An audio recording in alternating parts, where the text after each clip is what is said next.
اعوذ باللہ من الشیطان الرجیم بسم اللہ الرحمن الرحیم۔ سوال نہ کرنے کا عہد، سوال کرنے کے جواز کی شرائط، توکل کا غلط مفہوم، توکل کا صحیح مفہوم۔ احادیث مبارکہ کی روشنی میں مختصراً گفتگو۔ امام ابو داؤد اپنی سند کے ساتھ روایت کرتے ہیں کہ حضرت عوف بن مالک رضی اللہ عنہ بیان کرتے ہیں کہ ہم 7، 8 یا 9 نفر رسول اللہ صلی اللہ علیہ وآلہ وسلم کے پاس بیٹھے ہوئے تھے۔ آپ نے فرمایا، کیا تم رسول اللہ صلی اللہ علیہ وآلہ وسلم سے بیعت نہیں کرتے؟ اس وقت ہم نے آپ سے نئی بیعت کی تھی۔ ہم نے عرض کیا، ہم آپ سے بیعت کر چکے ہیں، حتیٰ کہ آپ نے 3 مرتبہ فرمایا، ہم نے اپنے ہاتھوں کو بڑھایا اور آپ سے بیعت کر لی۔ ایک کہنے والے نے کہا، یا رسول اللہ، ہم آپ سے بیعت کر چکے ہیں، اب ہم آپ سے کس چیز پر بیعت کریں؟ آپ نے فرمایا، تم اس پر بیعت کرو کہ تم اللہ کی عبادت کرو گے اور اس کے ساتھ کسی کو شریک نہیں کرو گے، اور تم 5 وقت کی نماز پڑھو گے اور اس کے احکام سنو گے اور اطاعت کرو گے۔ اور آپ نے چپکے سے ایک بات کہی کہ تم لوگوں سے بالکل سوال نہیں کرو گے۔ حضرت عوف بیان کرتے ہیں کہ ہمارے بعض ساتھیوں نے اس عہد پر اس پابندی سے عمل کیا کہ اگر کسی کا چابک نیچے گر جاتا تو وہ کسی سے اس چابک کو اٹھا کر دینے کا بھی سوال نہیں کرتا تھا۔ سوال کرنے کے جواز کی شرائط۔ فقہائے اسلام کا اس پر اجماع ہے کہ بغیر ضرورت کے سوال کرنا جائز نہیں ہے، اور ضرورت کا معیار یہ ہے کہ اس کے پاس اتنی مالیت نہ ہو جس سے وہ ایک دن کھانا کھا سکے، اور وہ اس قدر کمزور اور بیمار ہو کہ کما نہ سکتا ہو، اور جو شخص کمانے اور کسب کرنے پر قادر ہو اس کا سوال کرنا حرام ہے۔ اور جب وہ سوال کرے تو اپنے آپ کو ذلیل نہ کرے اور گڑ گڑا کر سوال نہ کرے اور مسئول کو ایذا نہ دے۔ حضرت کیسا بن مخارق الحلالی رضی اللہ عنہ بیان کرتے ہیں کہ میں رسول اللہ صلی اللہ علیہ وآلہ وسلم کے پاس کچھ سوال کرنے کے لیے گیا۔ آپ نے فرمایا، تم ہمارے پاس ٹھہرو حتیٰ کہ ہمارے پاس صدقے کا مال آ جائے، پھر ہم تمہارے لیے حکم دیں گے۔ پھر آپ نے فرمایا، ایک ایسا سوال کرنا صرف 3 شخصوں میں سے ایک کے لیے جائز ہے۔ ایک وہ شخص جو نیک کاموں میں خرچ کرنے کے لیے کسی سے قرض لے تو اس کے لیے سوال کرنا جائز ہے حتیٰ کہ وہ قرض ادا کر دے اور پھر سوال کرنے سے رک جائے۔ اور دوسرا وہ شخص جس پر ایسی آفت یا مصیبت آئے جس سے اس کا تمام مال ضائع ہو جائے، اس کے لیے بھی اتنا سوال کرنا جائز ہے جس سے اس کی حاجت پوری ہو جائے۔ اور تیسرا وہ شخص جو فاقہ سے ہو اور اس کی قوم کے 3 عقل مند آدمی یہ گواہی دیں کہ یہ شخص فاقہ سے ہے، تو اس کے لیے اتنی مقدار کا سوال کرنا جائز ہے جس سے وہ فاقہ کو دور کر سکے۔ ان شرائط کے بغیر جو شخص سوال کرے گا تو وہ حرام کھائے گا۔ توکل کا غلط مفہوم۔ قاضی ابو بکر محمد بن عبداللہ مالکی المعروف ابن العربی لکھتے ہیں، بندے نے اللہ تعالیٰ سے جو عہد کیے ہیں ان میں سے ایک عہد یہ ہے کہ وہ گناہوں سے باز رہے گا، اور اس کا کم از کم درجہ یہ ہے کہ وہ کبیرہ گناہوں کا ارتکاب نہیں کرے گا۔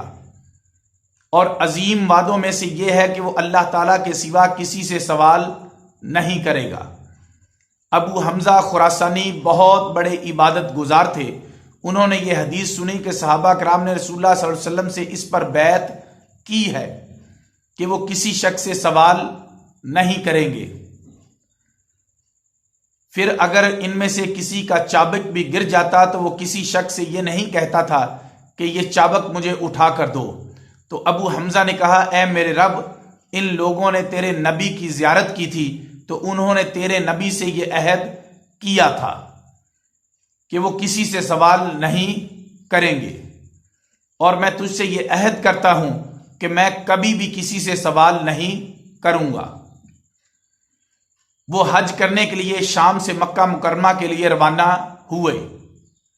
وہ کسی سبب سے اپنے اصحاب سے بچھڑ گئے اور وہ رات کے اندھیرے میں جا رہے تھے۔ راستہ کے کنارہ میں ایک کنواں تھا، وہ اس میں گر گئے۔ جب وہ کنویں کی گہرائی میں پہنچے تو ان کو یہ خیال آیا کہ وہ کسی کو مدد کے لیے پکاریں، شاید کوئی شخص میری پکار سن کر مجھے کنویں سے نکال دے۔ پھر سوچا، جس ذات سے میں نے یہ عہد کیا ہے کہ میں کسی سے سوال نہیں کروں گا، وہ مجھے دیکھ رہا ہے اور میری بات سن رہا ہے۔ اللہ کی قسم میں کسی شخص کو نہیں پکاروں گا۔ تھوڑی دیر کے بعد لوگوں کی ایک جماعت وہاں سے گزری۔ جب انہوں نے راستہ کے کنارے میں ایک کھلا ہوا کنواں دیکھا تو انہوں نے کہا، اس کنویں کو بند کر دینا چاہیے ورنہ اس میں کوئی گر جائے گا۔ پھر وہ لکڑیوں کے تختے لائے اور ان تختوں کو کنویں کے منہ پر رکھ کر اس کو مٹی کا لیپ چڑھا کر پختہ طریقے سے بند کر دیا۔ جب ابو حمزہ نے یہ دیکھا تو دل میں کہا، اب تو ہلاکت بالکل سر پر پہنچ گئی ہے، اور یہ ارادہ کیا کہ ان لوگوں کو آواز دے کر اپنی طرف متوجہ کروں، ورنہ میں کبھی بھی اس کنویں سے نہیں نکل سکوں گا۔ پھر اس کو یہ خیال آیا کہ جس ذات سے میں نے یہ عہد کیا تھا کہ وہ ان تمام حالات کو دیکھ رہا ہے۔ پھر وہ خاموش ہو گیا اور اللہ پر توکل کر کے بیٹھ گیا اور اپنی نجات کے متعلق غور و فکر کرنے لگا۔ پھر اچانک اس نے دیکھا کہ لوگوں نے کنویں کی جو چھت بنائی تھی اس سے مٹی گر رہی ہے اور لکڑی کے تختے اپنی جگہ سے اٹھائے جا رہے ہیں، اور اسی وقت ایک شخص کی آواز آئی، اپنا ہاتھ لاؤ۔ انہوں نے اس شخص کو اپنا ہاتھ دیا۔ اس نے ایک ہی بار میں ان کو اوپر اٹھا کر کنویں سے نکال لیا۔ وہ کہتے ہیں، جب میں باہر نکلا تو مجھے کوئی شخص نظر نہیں آیا، اور میں نے ہاتف غیبی سے یہ آواز سنی کہ تم نے توکل کا ثمرہ دیکھ لیا۔ قاضی ابن العربی نے کہا، اس شخص نے اللہ سے کیے ہوئے عہد کو کامل طریقے سے پورا کیا تھا۔ تم بھی اس کے طریقے پر عمل کرو تو ہدایت پا جاؤ گے۔ توکل کا صحیح مفہوم۔ علامہ ابو الفرج ابن الجوزی نے کہا کہ ابو حمزہ کا اس مقام پر توکل کرنا اور کسی سے سوال نہ کرنا، اس کے ذم میں اس کی اپنے نفس پر آنت تھی، اور یہ جائز نہیں ہے، اور اگر وہ توکل کا معنی سمجھتا تو وہ جان لیتا کہ اس حالت میں کسی سے مدد طلب کرنا توکل کے منافی نہیں ہے۔ جس طرح مکہ سے اپنی روانگی کو مخفی رکھنے کی وجہ سے رسول اللہ صلی اللہ علیہ وسلم توکل سے خارج نہیں ہوئے، اور ہجرت کے موقع پر نبی صلی اللہ علیہ وآلہ وسلم نے راستہ دکھانے والے کو کرائے پر لیا اور اس سے فرمایا کہ اس معاملہ کو مخفی رکھنا، اور آپ کا غار میں چھپنا، اور سراقہ سے آپ کا یہ فرمانا کہ ہمارے معاملے کو مخفی رکھے۔ پس جس توکل کی تحسین کی گئی ہے وہ کسی ممنوع کام کو شامل نہیں ہوتا، اور ابو حمزہ کا کنویں میں خاموشی کو اختیار کرنا ممنوع تھا، اور اس کی دلیل یہ ہے کہ اللہ تعالیٰ نے انسان کے لیے ایک ایسا آلہ پیدا کیا ہے جس سے وہ ضرر کو دفع کرتا ہے، اور ایک ایسا آلہ پیدا کیا ہے جس سے وہ نفع حاصل کرتا ہے۔ پس اگر وہ توکل کا ادعا کرتے ہوئے ان آلات کو معطل کر دے تو یہ اس کی جہالت ہوگی، اور ان آلات کو بنانے کی حکمت کو ضائع کرنا ہوگا، کیونکہ توکل تو صرف دل سے اللہ پر اعتماد کرنے کا نام ہے، اور توکل کا یہ تقاضا نہیں ہے کہ اسباب منقطع کر دیے جائیں۔ اگر انسان بھوکا ہو اور کسی سے کھانے کا سوال نہ کرے اور بھوک سے مر جائے تو وہ گناہ گار ہوگا۔